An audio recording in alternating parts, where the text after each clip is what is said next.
Hi everybody, it's Anya, the Adult Doll and Toy Collector. Welcome back to the Small Plastic World. And welcome to my collab with Deb at Deb's Doll Room, one of my very favorite channels. If you're watching my channel, you are most likely already watching Deb's channel. If not, definitely check it out. It is linked in the title of this video and in the description box. And our collab today is Desert Island Dolls, the top 10 dolls that you would definitely take with you if you had to go to a desert island, but you could only bring 10 dolls. I'm just going to say up front that this was so much harder than I thought it was going to be. I mean, I didn't think it would be easy, but it was really hard. And I could easily come up with like a top 20 right off the top of my head. But I made some super tough decisions, and in this video, I'm going to show you my top 10. I should definitely mention that I have shown a lot of these dolls on my channel before. So if I'm showing a doll that's been in a previous video,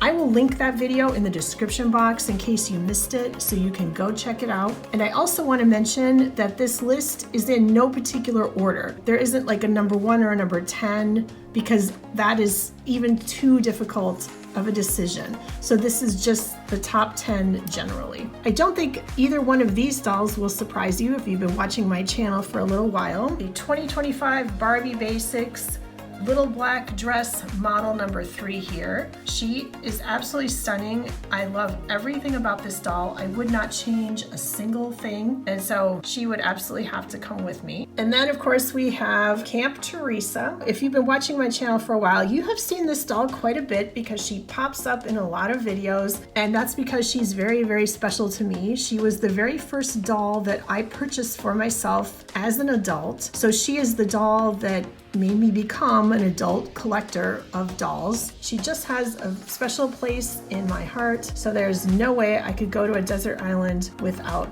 this doll. And next up is my gorgeous Numina Nymphalis doll. This was a really tough decision because if you recall, I received 2 different Numina dolls at the Numina event, but this particular doll was the very first Numina that I've ever owned, and I just can't get enough of her. I love the second doll as well, but just because this particular doll was the first one that I got, it kind of gave her the edge. So I would absolutely have to bring her with me. Next up, we have this Barbie Fashionista. She is the LA Girl doll, and I have rebodied her onto a made-to-move body. I absolutely love this doll. I love everything about her. I love the brown eyes and blonde hair combination. I know I bring that up a lot, but it's an unusual combination, and I love it. I love her bright lip and her beauty mark. I love that they gave her this cool pink streak, and then the undercut, just wonderful. I'm extremely happy to have this Barbie in my collection. And after seeing my recent videos talking about the original Barbie Basics line, I'm sure no one will be surprised to see this doll in this list. I can't say enough good things about this doll, and I already did quite a bit in that previous video. She is just everything. She is gorgeous. I could never leave her behind. Next up is this gorgeously gloomy doll, Agnes Dreary. Even though she's technically kind of a child doll, this doll is my aesthetic, 1000%. Her clothing, her dark hair, her eyes, the whole kind of dreary aesthetic is 100% me. And I think she's about the only doll line that really got my aesthetic, if that makes any sense. Even though some of her outfits later in the series weren't really on target, the first couple waves of this doll and her outfits were spot on, so I would absolutely have to have her with me. Next we have this gorgeous doll, and I just realized that her rubber band has crumbled, so I will have to fix that. This is a Nichelle doll from the Shawnee line,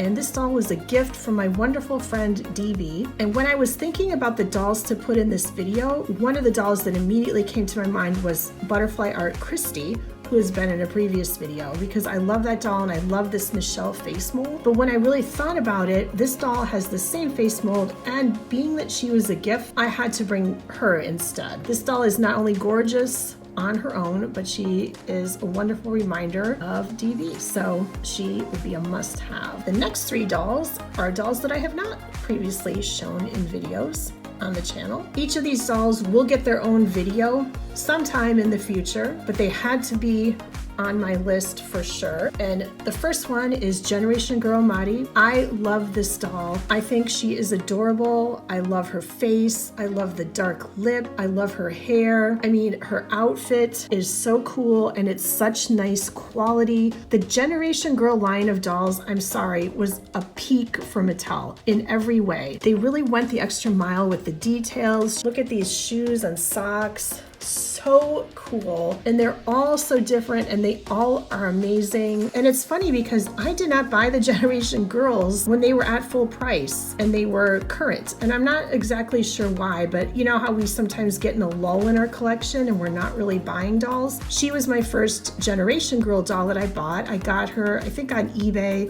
and she was still mint in box, so I did debox her many years ago now. Over time, I've managed to thrift or get a couple of the Generation Girls, you know, from collectors who are downsizing. I'm still missing a couple, but I have a nice little group of them, and I just think they are such fun dolls, so I have to have this doll. And next is a doll from my childhood.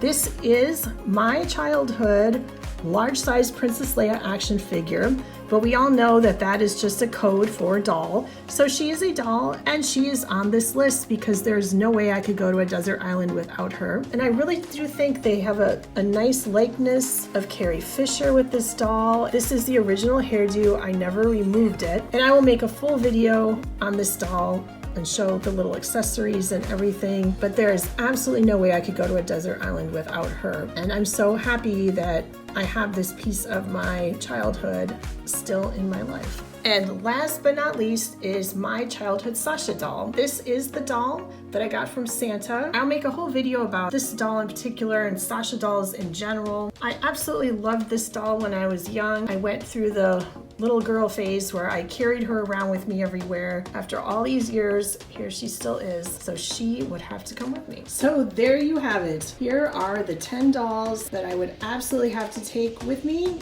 if I had to go to a desert island and I could only choose 10 dolls. These were some really tough decisions. As I said, it was a lot harder than I expected, and there are definitely still a lot of dolls that I would think about and miss, but I think this is a good selection. And now I want to hear from you. If you made a video for this collab, leave a comment on my video and on Deb's video so we can make sure to check out your video, because I'd love to see your top 10. And if you are on YouTube but you don't make videos, no worries.